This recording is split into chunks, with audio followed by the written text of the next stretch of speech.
All right, you know what coaches say? It's week 1 to week 2. That's where you get the most growth, right? The biggest learning curve, and then you apply it. So let's get the week started. Hopefully this will be a harbinger of the Panthers game, week 2 for the Cardinals. Cardinals Underground, Dani Sureck looking incredulous already. Darren Urban, Paul Calvisi. Harbinger is a good word there, Paul. You know, I was in a store recently. Dani and I talked about this briefly. Never quite made air, so I thought I'd make this analogy and then probably take the downfall. It goes something like this. I was in a store. I don't do a lot of grocery shopping, admittedly, and I saw something that gave me pause. A package of meatless meatballs. And I pondered that for a long time. Stood there, and I wondered, can you name something that is actually devoid of the thing you named it after? How can you have meatballs if there's no meat? Not to steal a line from an old Pink Floyd song, what was it? How can you ever dessert if you don't eat your meat? Why are you against inclusivity Pudding. for vegetarians? I mean, to be honest, Paul, if we're just using the general catch-all of meatballs, it's like saying, you could make Kleenex without clean, right? Oh, okay, that's not a bad example. It's spelled differently. But, my wife won't eat sushi unless there's no fish in it. Does that really make it sushi? Those veggie sushi rolls, wouldn't that be an example? Obviously I'm overthinking it, but it did give me pause. I did ponder it for a long time. It's a fair point. It's still the meat rolled into a ball. Well, it's not the meat. Okay, well, whatever Tofu? the protein. Yeah, what would you call it? I don't know. I thought it was very odd. I'll be honest. Meatless meatballs bothers me less than impossible meat. Literally, if it's impossible, how the hell is it even there? Can I make, hopefully, what is not an inappropriate comment here? No, make an inappropriate comment. We have talked about hobbies in the past, and if you are getting worked up over meatless meatballs, you might need to really focus on a hobby to push your attention towards, Paul. It really wasn't worked up or fired up. It was just sort of confused. I was confounded by meatless meatballs. It's the Italian in you. And you know what? Maybe true. And, Nona Calvisi, the best meatballs ever. But here's my analogy. Maybe it's akin to the NFL preseason football versus regular season football, right? Is it really football in the preseason? You still call it football, but it's not truly football until you get to the regular season. Hence, finally you get the meatball, and it's not meatless like it is in August. There's my segue. Analogy. All this talk about football, I've just got to state for the record as a quick aside that ever since Buda Baker lit me up in that press conference in training camp, that I noticed that everybody, when they're talking about turnovers around here, the questions are all like, hey, you said that you wanted to make sure that these guys got their hands on more footballs this season. Yeah, that's true. There has been. There's always we were close to a second week with a bleep. The attention to detail on the use of the word football, has been next level. It's been regular season ready ever since Darren, so that's good. We won't bring up the Michael Carter press conference where he talked about having to call his parents more often because, quote, they're now in their 50s. In fact, this would be an even better segue right now to get out of context based on week 1. Please tell me you're clipping that. You have to clip that one. Can we have an out-of-context blooper reel or something? All right, so we've got a rousing edition of Cardinals Underground straight ahead here. Darren wiped the floor with Paul last year, so really? Winning behavior. We should be have our mean mugs on. We should be mean mugging each other. It's one of your better takes, Paul. It's No, I'm not being facetious. I know you're not, but that's what makes it so hilarious. Now the face I have is red. Isaiah Adams is a segue in round 3, and then Tip Ryman. Did you mean to say Isaiah Adams? Like rising? No. Ding. Darren leads 1-0. No. Here you sound like people in my Twitter mentions. There is no conspiracy theory, okay? Wow. That didn't go well for me. Where were we? #free sweat. The sauce. The sauce? Oh, yeah. So can I say the Cardinals rivalry uniforms, they slap? Can I say that, Dani?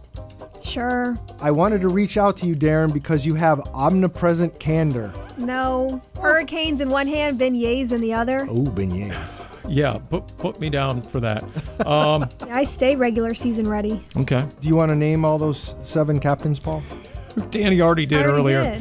Oh. Dani already did. Thanks for paying attention. Yeah. Dani mentioned Darren wiping the floor with me. Was that the one quote in there? It's funny. We didn't even include your bleep. Well, Dani, I hate to say it, but if you want to look at the floor, just look at the weekly picks through week 1. Just thought I'd throw that out there. Firing. We weren't supposed to get to that till way later. You are anxiously wanting to talk about our records I just thought for the picks around the league week 1. Actually, I'm going to save you. I do have a bigger problem. I thought we were including ChatGPT as one of the combatants, one of the contestants here. I thought it was going to be 10-5. So I tied with AI. So yours truly and ChatGPT both went 10-5. Darren out of the gates. Wow. Okay. And after you sandbagged, 13-2, you were by the way. sandbagging, getting on the team plane that you supposedly struggled with your week 1 forecast. I struggled with the picks. I lost. I apparently missed the Ravens Bills, which I don't feel all that bad about the way that game turned out, which was pretty awesome. And then I missed the Chiefs Chargers, which was still a good game. So Darren went 13-2, Paul 10-5, and I am continuing where I left off last year at 6-9. But just remember, I had a slow start last year, and then I went 15-0, and then I really picked up steam. So I've got a slow burn with these. Is it me, or is Dani got the I was the starting quarterback in high school vibe with that 1 week? Well, the she next keeps week going I went back like to it. 14-1. No, You never swept. But you've never accounted for the remarkable turnaround. That's what we continue See, I'm on to wonder Dani's about. side on this. So I just you trust no her longer knowledge. have any ground Okay. for having any sort of witch hunt against me because I started 6-9 and I really tried week 1. All right. Well, there's a couple of NFC West teams that are already going to need a turnaround. We'll get into the NFC West in a moment. But right now, guess what the Cardinals did in week 1? They finished. And I shared this on Red Sea Report, and I'll just throw this out real quick. I went around the locker room with a question last week, and it went something like this. What do you know about this team right here, right now, going into the season, that the rest of us outsiders will find out once the season begins? And I got a couple of different answers. Probably the most popular one, though, was we're equipped to win. We're equipped to finish. No joke. And then all of a sudden, it came to be. It materialized right in front of our eyes in the final moments in New Orleans. But a bunch of guys said, you know what, the first couple of years, teams knew they were in a game because we're physical. But now we know we can win the game because we have proven dudes in the locker room. We have younger guys who have made the leap. And look, how many games came down to the final seconds, to the final few plays? And the teams that end up in the postseason are those teams that make those plays and win the one-score games. And that's exactly what the Cardinals did. Find a way. You know, everybody always talks. Everybody, the coaches like to talk about it, and players. It's never quite as good as you think it is. It's never quite as bad as you think it is, and that's what really resonated with me when I went back and looked at a lot of the stats and looked at some of the plays. Definitely not as bad as it thought. I mean, one of the things that really, and I pointed this out in the mailbag this week because there was a lot of negative questions, and I understand. I get it. There was a lot of people that were, I don't know, expecting the Cardinals to win 30-3, I guess. But defensively, you know, did they get 12 sacks? No. Did they get 3 interceptions? They did not. But they only gave up 13 points. That's the most obvious. 13 points, just like JG said after the game. That's going to win you a lot of games. They only gave up 315 yards. We're sitting here going, oh, the Saints were able to move the ball. If you average giving up 315 yards a game last year, that would have made you the 6th best defense in the league. So that's not a lot of yards. And, you know, I saw a stat that we talk about the tempo. Oh, the Cardinals are making excuses. Why they didn't get sacks is because of this tempo thing. Spencer Rattler, I think, had the time to throw the least amount of time from the time when he would backtrack either pressure to through the ball. It was like the shortest amount of time of anybody in the league this weekend. Something like that. Meaning the time it took him to get rid of the ball or the time he had to throw the ball? Meaning the pass rush or his decision to get rid of the ball quickly? I saw was top 5 fewest, the least amount of time getting rid of the ball, meaning it was up-tempo. That's what it is. Okay, and that's fine. But, like, again, and you still had a handful of pressures. I saw Jordan Birch had 3 pressures. I'm pretty sure Sweat had 3 or 4. Like, again. See, to me, Sweat got that pressure and got that quarterback hit on the first 3rd down. Okay. And at that point, Kellen Moore goes, oh, boy, yeah, we got to go up tempo. And they did almost immediately, and almost the entirety of the rest of the game, they went up tempo. You heard Calais Campbell in the press conference early this week say, oh, man, that was a lot of tempo from a guy who's played 18 years, probably the most he's dealt with. And in a lot of ways, it was a shrewd game plan for two reasons. One, you have a young quarterback, get the ball out of his hands quickly, simplify his reads. Number two, it's week one. How many of those defensive linemen are in game shape? Especially guys who didn't play many snaps in the preseason. So you know what? We're going to keep them on the field. We're not going to let the Cardinals defense sub. And believe me, down on the sideline, the Cardinals were itching and ready in that last drive to get a whole new set of defensive linemen and ends out there, because the guys they had out there at that point in the fourth quarter had been out there a long time. There were a lot of new faces playing together in a regular season game for the Cardinals for the first time, and even some familiar faces having different roles. We've talked about all the new faces on the defensive front, and you can only get so many game-like reps in a practice against your own team, or the few looks that the starters got in the one preseason game, the first quarter of the first preseason game they played. This was the first real opportunity for them to get some snaps together. So that is going to take time. Even the familiar faces, linebacker Mack Wilson Sr. had a new role, looked good wearing the green dot as the middle linebacker. Rookie outside cornerback Will Johnson had a fantastic debut. When you're looking at the defense and where they really shined against the Saints, it was outside. It was in the passing game. What you saw from Johnson, from Max Melton, and Garrett Williams, who was playing outside much more than we have seen from his time as a Cardinal, they looked good. They were playing clean football. I know that Johnson had that what would have been interception that was negated from a Melton penalty, but all in all, it was clean play by the defense, and you did get to see some different looks. We saw a lot of three safety looks where you are incorporating Rabbit, Taylor, Demerson going into year two a lot more than we have seen in the past. You know what? When I was watching it, I actually saw four safeties. When Will Johnson and Max Melton were on the field and Garrett's inside, because we know when they have position groups, where does Garrett go? He goes with the safeties. So I'm looking at it and I'm like, wow. You know, a year ago you had Buddha and JT, and you had Garrett Williams, and any one of those three guys is interchangeable. Now you throw Rabbit out there, and you know which guy is shooting his gun, which guy is covering deep, which guy is going to be in run support in the box. They're all so interchangeable and capable of covering, tackling, blitzing. I think the longer this season goes on, that is going to be the signature element of this Cardinals defense. That's truly getting your best 11 out there. As Rabbit was adjusting as a rookie, we were talking about, okay, he's looked good in some of the reps he's had, doesn't have a lot of opportunities when he's in a position room playing behind three very strong players in Budda Baker, Jalen Thompson, and Garrett Williams. So the fact that we were seeing essentially a four safety look is really telling of the growth we have seen from Rabbit going into year two. It's just really interesting, and I thought it was a great plan by Kellen Moore to try and mitigate some of that. Now the Cardinals defense, I thought, also adapted and adjusted a little bit on the fly, fitting the run better after the 18-yard touchdown run by Alvin Kamara. I'm not so sure that there weren't a couple instances where, because of the noise level, and I get it, the Saints were on offense, but it was still loud. And, you know, getting some of the calls out and relaying the calls, that's something that definitely gets better week one to week two, especially when you have a new green dot and a new Mike linebacker. It seemed to get better as the game went on. And instead of chasing the play, I thought the Cardinals were a little more equipped. 7 rushing yards on 6 carries in the second half by Alvin Kamara. In fact, Rob Fredrickson on the Red Sea Report, he's like, I was shocked they didn't try and run it more. But I thought the Cardinals did a good job of taking that away. And look, there's a stat on the Cardinals defense, and the Cardinals media relations team put this out, and it goes something like this. Since week 7 of last year, the Cardinals defense has allowed an average of 19.1 points per game. Only Philly and Denver have allowed fewer points in that span.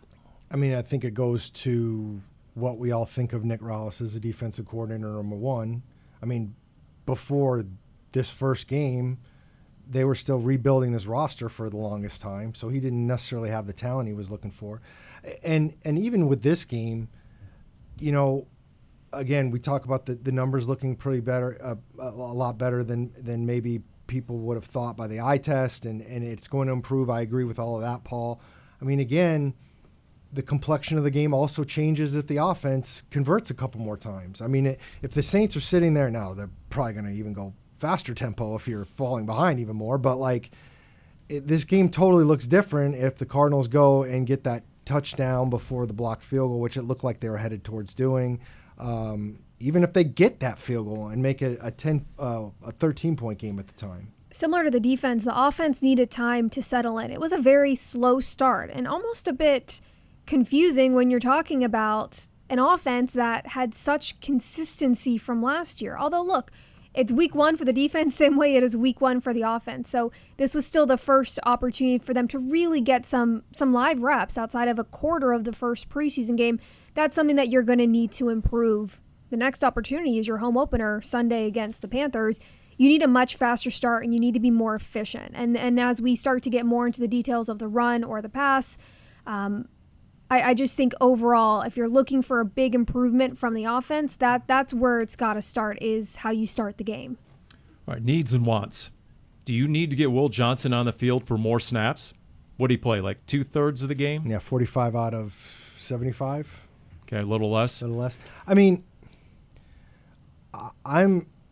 again, he played well, but here's the question I would have for you, which is he playing? Did you maximize the things he does well and when he was playing? And if you put him out there for a lot more, is there going to be more of a learning curve with some of that other stuff? I mean, again, if you're saying this team is going to give up 315 yards and 13 points a game, and I know Saints offense is what it is, but if you're telling me that's the ballpark, how they play defense is no, then keep just doing what you're doing. Now, if Will Johnson earns more time, sure.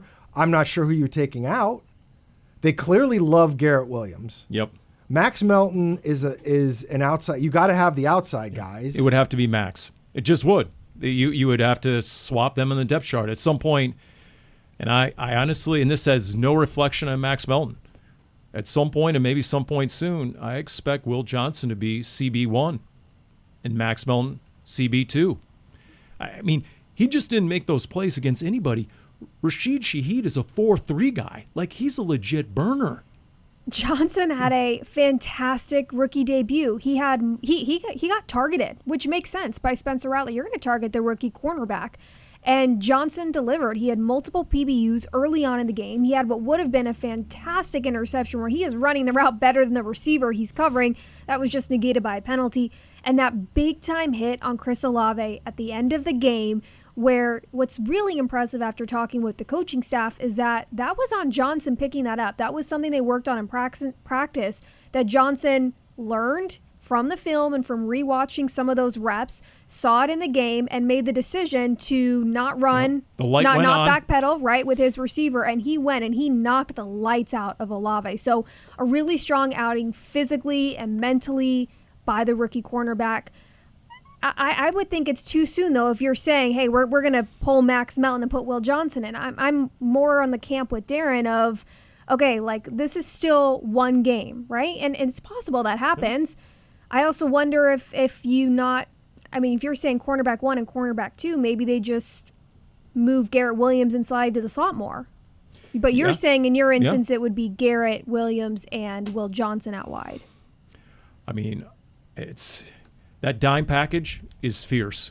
When you have basically the 4 safeties and then Max Melton and Will Johnson, that is you need to get those guys on the field. That's why you talk about more takeaways. That's where it's coming. That's why it was so important to get a front 7 or front 5, I guess we're talking about now, to be able to be stout against the run.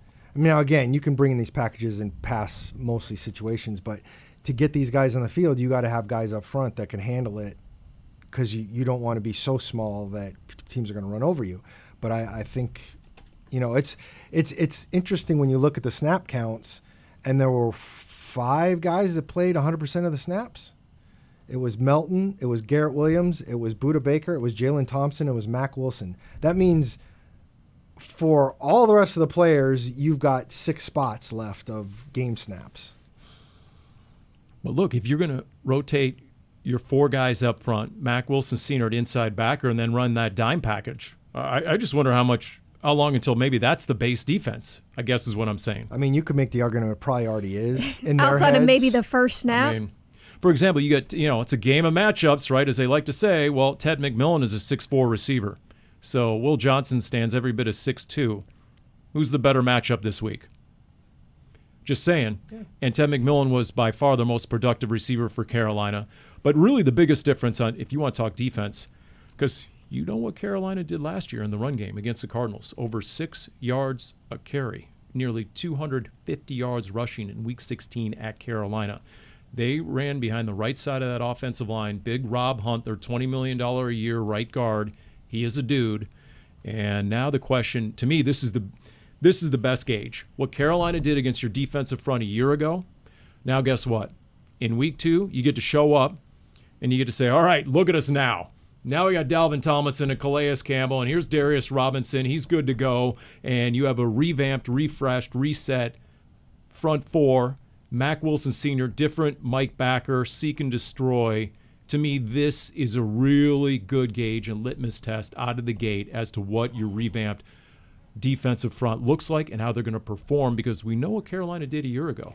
We do, although I think there were some, and you guys know, like I think there were some other things that were going into that at the time. It was Jonathan Gann's already talked about tweaking the 2-day trips, and I wouldn't be surprised if the Carolina 2-day trip is at the forefront of why they might want to go away from the 2-day trips. That's a good theory that lights the lamp, yes. Because that was not a great defensive performance, and I don't know how much of that was, the Panthers' run game and how much of that was the Cardinals. In fact, Green Bay was a 2-day trip as well. Yes. And did the Cardinals have a lot of energy to start the Green Bay game? Miami was a slow start. That was a 2-day trip. Yeah. And the reality, too, is, to me, for all the issues that they had in Carolina last year, if James Conner doesn't get hurt, I think the Cardinals win going away. Because we talk about what the Panthers did against the Cardinals against the run. James Conner might have had 300 yards rushing that day if he didn't get hurt. True. The Panthers were not stopping him. Now, they got Derek Brown back, who's one of the best in the league. It's still somewhat of two different teams, but the thing is they played the Panthers near the end of last season. Yeah. Now they're playing the Panthers near the beginning of this season. So what can you look at scheme-wise that maybe hasn't changed a lot for the Panthers and vice versa there? The interesting thing about this Panthers offense is quarterback Bryce Young, who is inconsistent, is a fair word to say, although he is still a threat, especially as a mobile quarterback. And when he played the Cardinals last year, he had 5 carries for 68 yards and a touchdown. And you pair that with Chuba Hubbard out of the backfield, who had 25 carries for 152 yards and 2 touchdowns.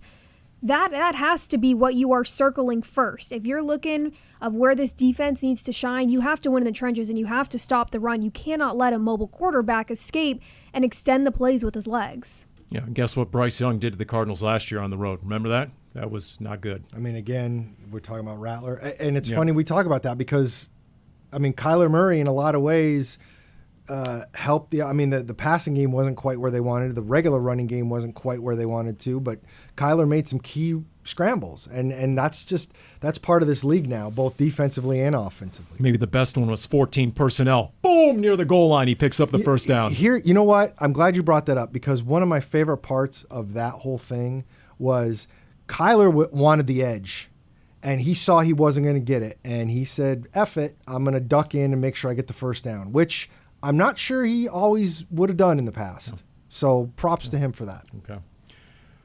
I hear that term you just used, and you know what I think of? I think of wise guy trivia in 3, 2, 1. It's time for The Wise Guy, the world's fastest growing Cardinals quiz show. The stakes are low, the winner gets absolutely nothing. Here's your hostess with the mostest, Dani Sureck. Welcome back into another exciting week of Wise Guy, everybody. What was that? Was the phrase you're talking about props to you, Paul? Is that what you're... You know, I did the disdain I have for the wave too. The wave there by Dani. You are anti-wave. Oh, I thought you meant the wave in a game. No, that's both actually. That's a whole other topic. Yeah, it's both, but yeah. I like that. That seems very 1970s. I think Paul's of just Dani. jealous he doesn't have an intro song with his name in it. Look, there's no winning behavior this week in more ways than one. There's no winning behavior this segment, and usually there's no winning behavior by yours truly. The same way that I am continuing how I left off last year with the picks, the two of you are continuing where you left off with Wise Guy, because Darren one-handedly last week, and regular season rules, my rules, because it's my game show. Oh. Darren won last week, so Darren gets first pick of the number of his questions. I will say, in Paul's defense, it's, we can't just judge this on 1 week. I mean, he needs to get into. He's been watching tape. No. So I'm going to go with question 3, Dani. Bank of America Stadium, where the Panthers play, hosts an annual college bowl game named after a famously divisive condiment. Traditionally, the winning coach gets showered with this condiment in celebration. Which condiment am I talking about? Would that be the Duke's Mayo Bowl? Sure would be.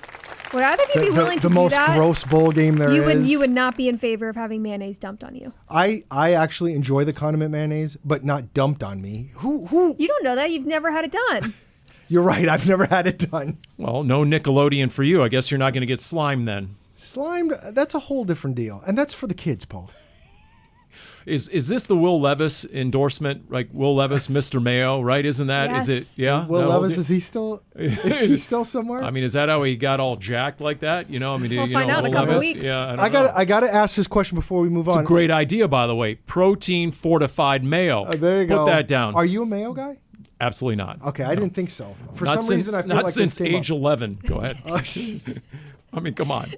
Here we go. Pick a question. All right, number. Mac Wilson Sr. I'm going Mac Wilson Sr. Number 2. Thank you. I was getting there. Drafted in the first round in 1991 by the Cardinals, despite never playing college football, this player ended his NFL career with the Panthers in 2000. Who is he? Okay. This one I have. Do you? Speaking to the weight room, last time I ever saw this guy, we did an interview. He was on the incline bench. Eric Swan. Ladies and gentlemen, How he's about done that? it. How about that? It's amazing. I'm on the scoreboard to start And 2025. you light the lamp for yourself. Exactly. You deserve it, Paul. Darn too. And the only Question- missing is the foghorn, like the hockey foghorn. Question 1 or 4, I'll Darren? take one, and I'm waiting for the foghorn. That'll be Paul's next. No, thing. that'll be at San Francisco week 3. Oh yeah, there you go. Although he grew up only 3 miles from the iconic Charlotte Motor Speedway, this Charlotte-born Cardinals defensive starter has never set foot at the track. Who is he?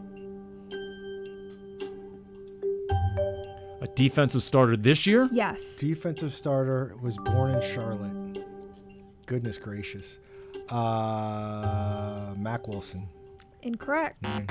And Paul Steele. Okay. Here we go.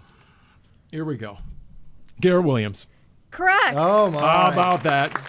Wow. Paul takes the lead. I think there was a big red rage we were talking about Charlotte. Not There's exactly. a lot of Oh yeah, we were pressure. talking NASCAR. That's right. Okay, here we go. Okay, question number 4. If Paul gets it, he seals it. Correct. Oh, my. No Let's pressure, hope, Paul. Let's hope I'm not the Baltimore Ravens here, the late going, based on what we saw Sunday night.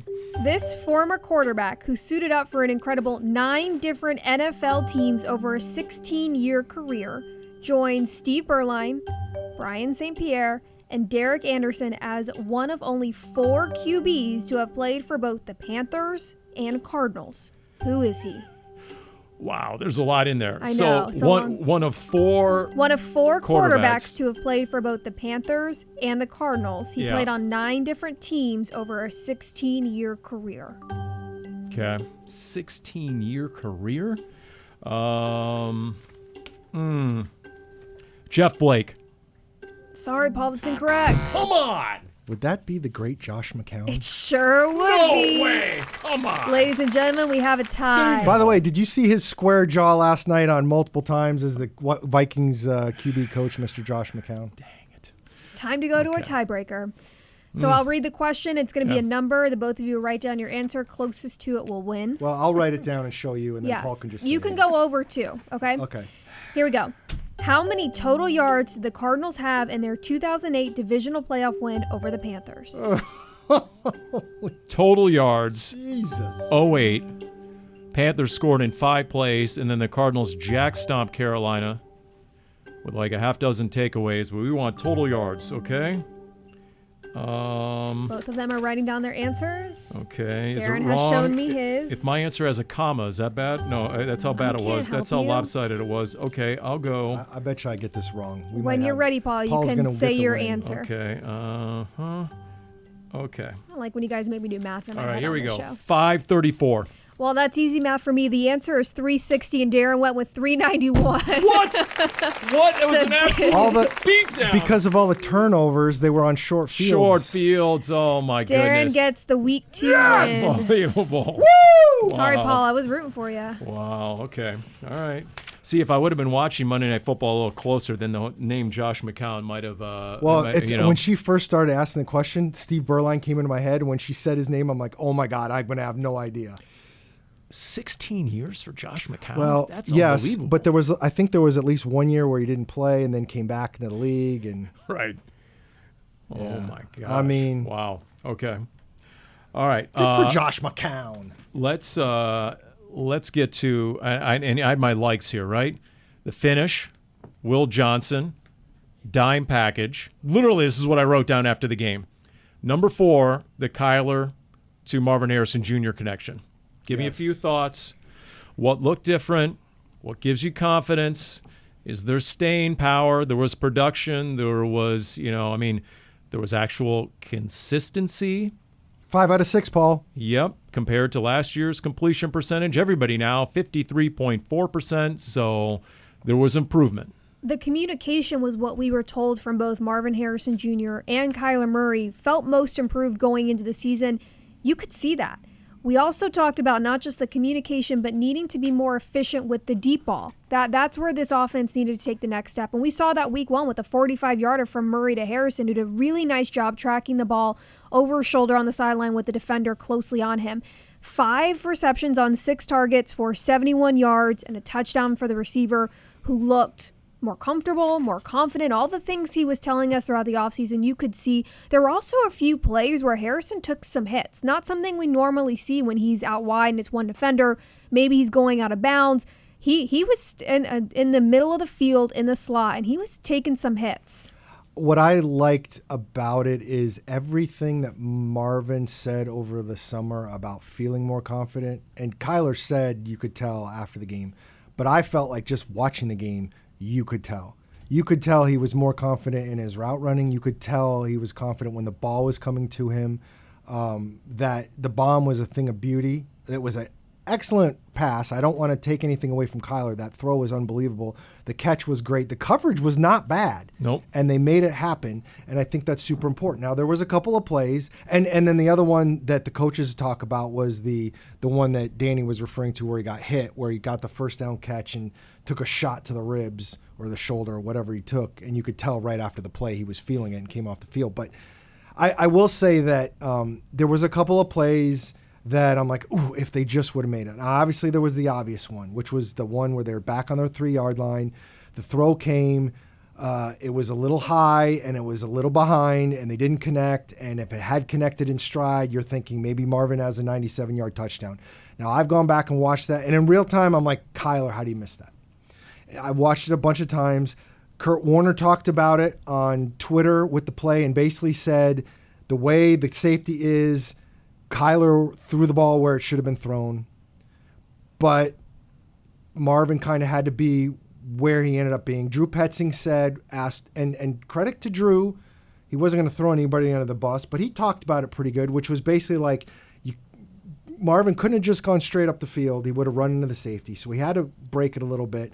But where the defense was, Kyler didn't make a bad throw.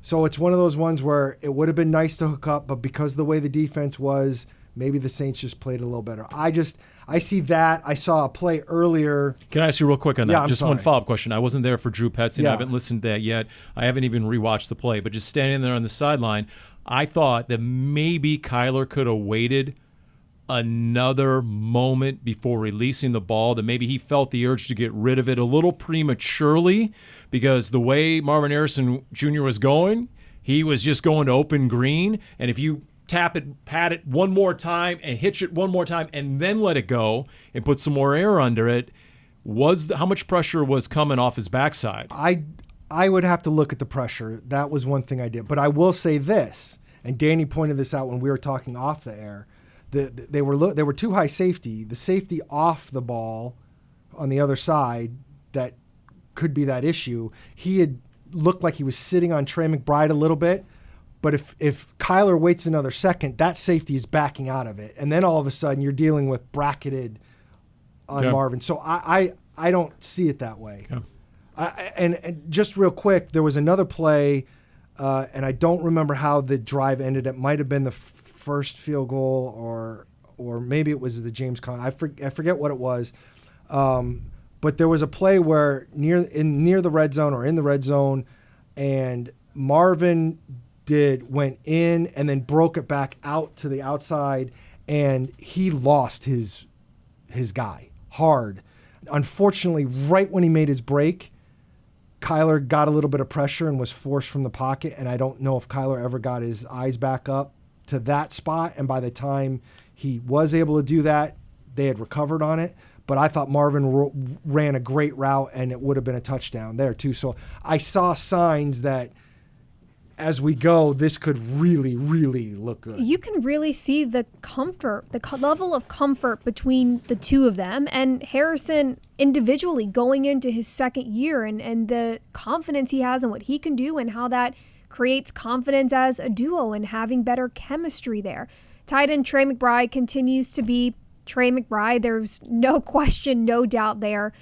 The offense, in addition to having a slow start, protection is something that needs to be improved, but it's not really just on the offensive line. There were 5 sacks, although most of those weren't even offensive linemen. That was blocking done by a running back or a tight end. So that is absolutely something that needs to improve, even if that's just a better understanding of what the defense is showing you and making sure you are prepared. But that's a stat where you look at and you say, okay, he was sacked 5 times. Man, that offensive line must have really struggled. Not the case if you're watching the game.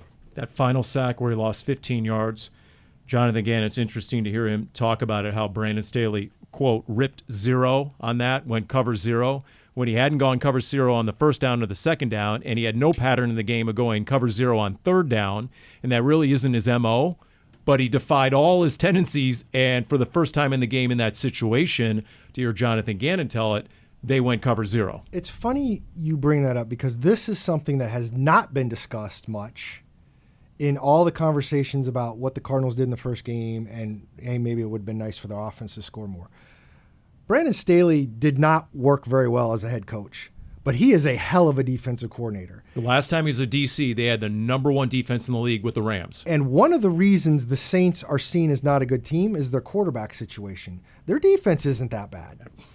And so all of a sudden, when we start figuring in a pretty decent defense and a really good defensive coordinator, I mean, and a really good play caller. I don't want to be that guy because all the fans are like, yeah, why are all the coaches and managers in this town, all they're doing is giving credit to the other team? But in this case, I do think some credit needs You to also be had a given. quarterback who woke up at 4:30 in the morning with some pretty bad stomach issues in Murray and pushed through and was resilient to get through the game.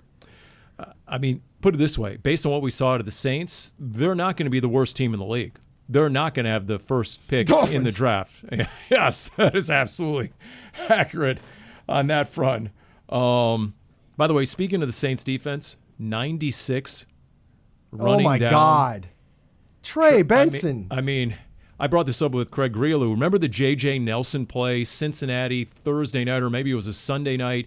J.J. Nelson sort of a deep out in the flat, catches it, goes north up the far sideline, and then got run down by like a defensive end, and he never heard the end of it for like 2 months from Larry Fitzgerald. You run a 4.28 in the defensive. But if that guy like that gets an angle on you, and NFL linemen can run, guy's 6'5", 265, and he got the angle on Trey Benson. All right, if we're going back to the Wayback Machine, the original Hail Larry against the 49ers in the regular season, 07. Yeah. That game went to overtime, and it probably shouldn't have, but Sean Morey got caught from behind by Patrick Willis on what should have been a long touchdown. That's right. But Oh, more my importantly, God. Yeah. you know what the other thing I thought of when we're talking about defensive linemen, because I just had this conversation with Calais Campbell, and actually Bertrand Berry was the one who reminded me of it.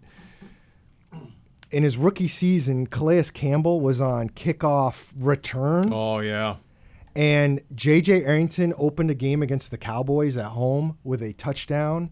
And Bertrand's like, Calais was down there blocking for him. And I went back and looked at the tape. J.J. Arrington had like a 98-yard kickoff return. And Calais Campbell, defensive lineman, 272 at the time, not 272 anymore, was literally right in front of J.J. Arrington as he crossed the goal line, clearing the way for him. He ran down the whole way with him. So I'm thinking Calais Campbell might have caught Trey Benson in his prime. So at 6'8", you're saying once you're a long strider, but once you get into rhythm, once you get going, those long strides start to eat up yardage quickly. Yeah, that being said, it would have been nice if Trey Benson would have just finished that off. But An impressive 52-yarder, not to be a Debbie Downer, 52 yards of the total 146 of the run game, and you have 38 of those coming from your quarterback. Look, we were just finished talking about how good the Saints defense is, but you need more from your run game. That is where the offense stems from. That is what opens up the rest of the playbook. James Conner, as good as he is as a downhill runner, was struggling going east to west. I mean, laterally wasn't getting a lot. Thankfully, when they put in Benson, he was able to do that a little bit more and juke his way around some players. You need to be able to be more consistent and get more out of a run game to open up the rest of the playbook. All right, so here's the prescription. Take 4 quarters against the Carolina defense and then call the football doctor in the morning. They finished last year dead last in total defense, scoring defense, rushing defense. They allowed a team record in NFL high, 534 points. You know what? That's where I got my 534 for total yards because I had seen that stat earlier in the day. What a simpleton I am. That's unbelievable. I'm just glad you took me down to the wire, Paul. I'm glad I didn't have to do hard math. The only thing worse than losing are the condescending comments afterwards. And you went against Jacksonville in week 1, and guess what? Travis Etienne generated, here's the stat. All of a sudden I'm violating no math left and right.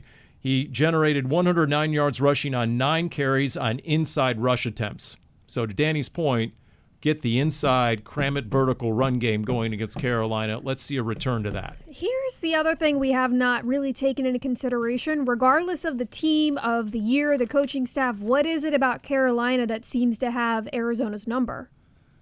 Darren Gant? No, not Darren Gant. No, not your guy. Not my They guy. seem to have been a thorn in the Cardinals' side for quite some time. Well, and you know what makes it worse is they're doing like a season-long celebration of their 2015 team. Oh, boy. Well, they haven't won a playoff game since 2015, and we all know what game that was, the last playoff game they won. We're not saying that line around here, Paul. Haven't made the playoffs since 2017. By the way, Darren Urban versus Darren Gant, who's more caustic? Who's more snark per pound between the two of you? Darren is razor sharp in that regard. Yes, if he could just learn how to spell his name, we'd be in good shape. I see. Are you guys buying Bryce Young? Because I wasn't going into Week 16 last year, and then coming out of Week 16, I was buying Bryce Young. Didn't play very good last week. And then in his last 3 starts of last year, he had 10 touchdowns and 0 turnovers. And everybody thought he'd turn the corner, and then he came out and, a return to the Bryce Young who got benched after 2 games a year ago and was running the scout team.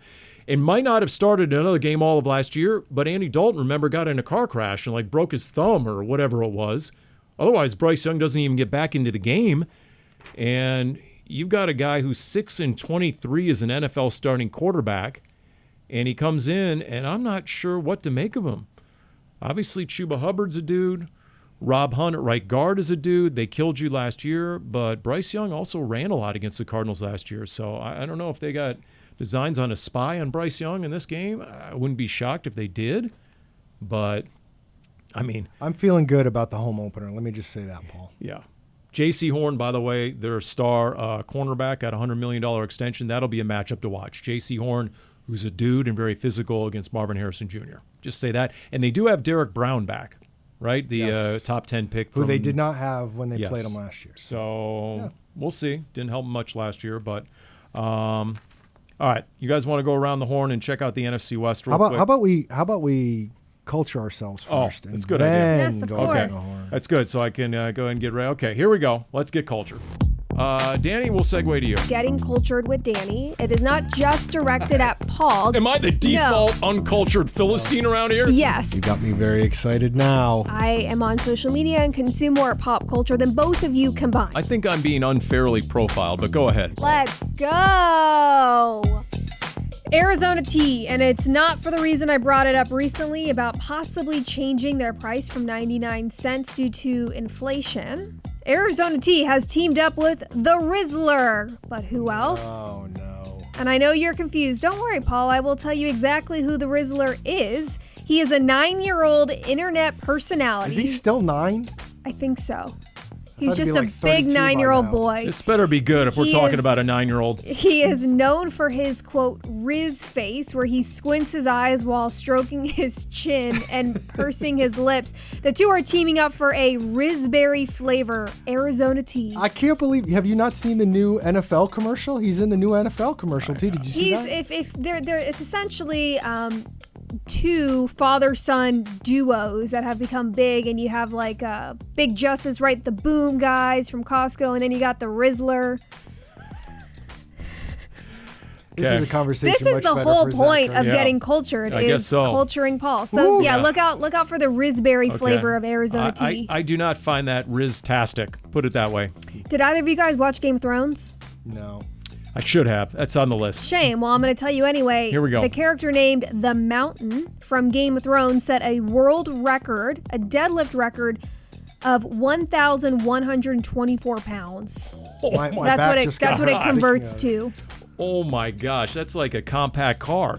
So I think I've seen this guy. Isn't he like 6'9", 6'10"? Massive. Iceland or Greenland, Yes. right? And Magnus yes, Magnuson or whatever. yes, you yeah, wanna oh call yeah, him. Magnus for badass, yes, something like that. Yeah, I've seen this guy. Oh my goodness. New deadlift record. Wow. And Dad Bills is right. Bills wide receiver Khalil Shakir saved 19 dogs from a shelter. Such a cute video of them all in a van. So these dogs were set to be euthanized at a shelter. He helped a local rescue group, the same rescue group where he actually rescued his dog. And they actually paired up back in May and saved 26 dogs at that point as well. So I know he's not a Cardinal, but around the league doing some good things. And you've been cultured. You're welcome. Do you have his number? Do you think he wants 27? Oh, Because I have a my. rescue dog How at home. dare that- you offer up Cheeto that way? No. By the way, you posted a video recently. Was that Cheeto? Cheeto, yeah, that was Cheeto, Right. and he's definitely in the doghouse because we've had a return of a bunch of birds in the back, and if he's got one job only, I open the back door, he runs out there and chases away the birds. Nah, he won't do it. Unbelievable. So, yeah, he's on the trading block right now. Somebody make me an offer. You could trade with one of my parents' dogs who loves to catch bunnies and bring them into the house as a reward for his owner. So beggars can't be choosers, Paul. Oh, my God. Okay. Well, it's better than having a bat in the house, which we had a few weeks ago, which that's a different story for a different time, especially since it was my fault. Never good when you let a bat in the house at about 10:30 at night. Are you Batman, Paul? There was vengeance, let's put it that way, by the wife once she found out there was a bat Against the bat or you? in the house. Me, most definitely me. And we won't talk about how it actually stayed in the house till the next morning. Oh, boy. So anyway, the NFC West, if we're looking over the block wall into the backyard of our NFC West neighbors, the last place Seahawks. Let's start there with You've been waiting for that one. the janky offensive line cost them a game. Just like we forecast. Didn't exactly know how or where. It was right tackle Abe Lucas. Nick Bosa gets under him, drives him into Sam Darnold with the game on the line with 34 seconds to go. They're inside the Niners' red zone. Boom, his arm is hit. Ball comes out. Bosa pounces on it. Game over. I can't think of a worse way to lose a game. Well, I probably could, but there's not many worse ways to lose the game to have you get driven back close enough to your quarterback that you're causing the fumble. I mean, he actually got thrown on his back, Abe Lucas, the right tackle. He did just get paid, though, before the game, so it's all good. Oh, boy. So there's that. There's the fact that the revamped Seahawks run game did a lot of nothing. And it was Kenneth Walker and Zach Charbonnet when they brought in Clint Kubiak for one reason, run the football. And they didn't. And I bring all this up because you have the Seahawks in Week 4. They also lost maybe the star of camp, the round 2 rookie, Nick Emenwari, the safety who they were using all over in a Buda Baker style, injured his ankle 5 plays into the game. He's out indefinitely. That's what they're saying. So It will be interesting not if it good. definitely lasts a month. And then based on the Seahawks fans, the 12's reaction, and based on what we saw of the highlights or lack thereof, Reek Woolen, their former Pro Bowl cornerback, had the worst game by a corner since Tyreek Stevenson of the Bears in the Commanders' Hail Mary. You ending up that. on our power pole of ineptitude right next to the endless shrimp guy. Rick Woolen And didn't have a so- great year We last year. moved on either, from did he? Endless Shrimp. No, Red we Lobster did. has a new CEO. That's right, they do. And so, yeah, right between Took him out of bankruptcy. right between Ray Gunn and the endless shrimp was Tyreek Stevenson. So that's your Seahawks update. They lost to the 49ers. You get the 49ers in week 3. They are going to be missing George Kittle. Yes. He's on IR with a hamstring What are they going to injury. have in Christian McCaffrey? And by the way, Brock Purdy. remember George Kittle led the Niners in both catches and receiving yards last year. He was there just like Trey. He was their Trey McBride, obviously. And then they cut their kicker. I'm sorry to laugh. They tried to make it work. You guys know my affinity for the specialists. They spent a third-round pick on Jake Moody in 2023. So there was this, shall we say, apprehension to cut him. But even Kyle Shanahan reached his breaking point after the opener. He had one kick blocked from 30 yards, and he missed a 27-yarder. It was not a good opening weekend for some kickers. Not all kickers. We had a 60-yarder, 2 59-yarders, and a 58-yarder this weekend, which Yep. is pretty amazing as we watch these field goals get longer and longer. But And then what we don't need out of the NFC West is the Rams' defense holding C.J. Stroud and the Texans to 3 field goals. That's it. don't get me wrong, I think the Rams defense is going to be very good.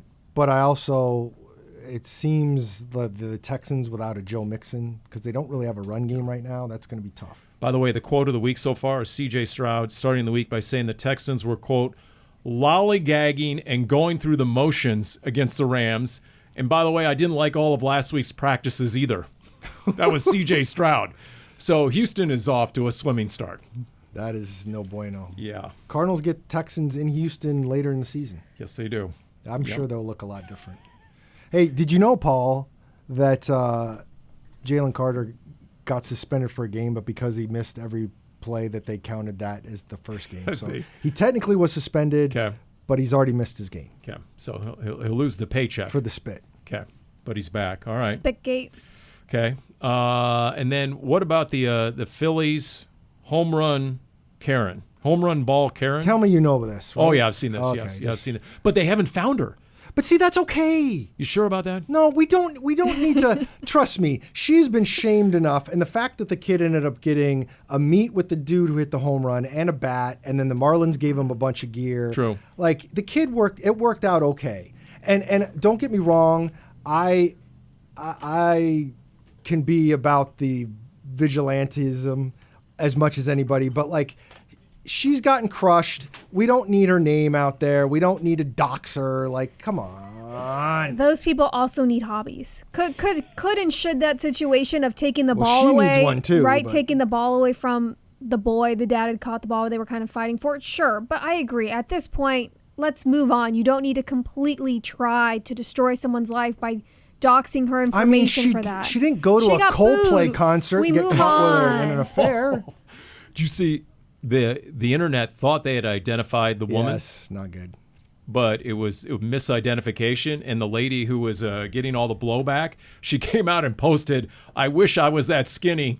I'm not. And by the way, that's not only not me. I'm a Red Sox fan." But see, I'm glad that she could handle it that way. Not everybody. Yeah. It doesn't go well for Sometimes- everybody. Sometimes the internet, you just take it too far. It's too easy when you're sitting behind a desk or you're just looking Sure. on your phone. Come on. Okay.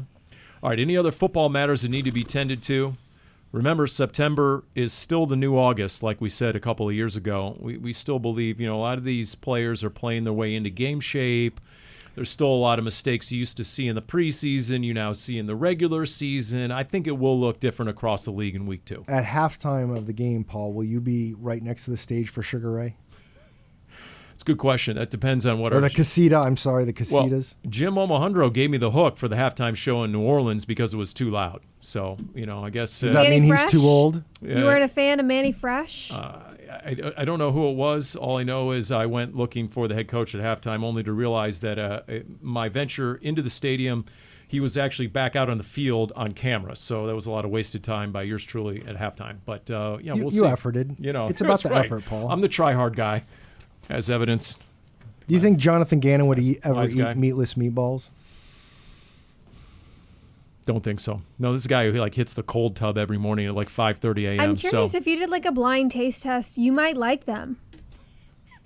I'm not saying I wouldn't necessarily like them. I'm just saying I was confounded by the marketing and the branding and the packaging. Inclusivity for That's vegetarians, Paul. I guess so. Okay. All right. I guess so. And I'm going Someone has to fight for them. Yeah, I'm going to hear from my younger brother guess and his it's me. wife in a few minutes here after they get word of this. So, yeah, he doesn't take kindly to any type of slander towards yes. So, okay. All right. That's why I stay out of grocery stores. And that's why That's why. this will do it for Cardinals Underground here in week 2.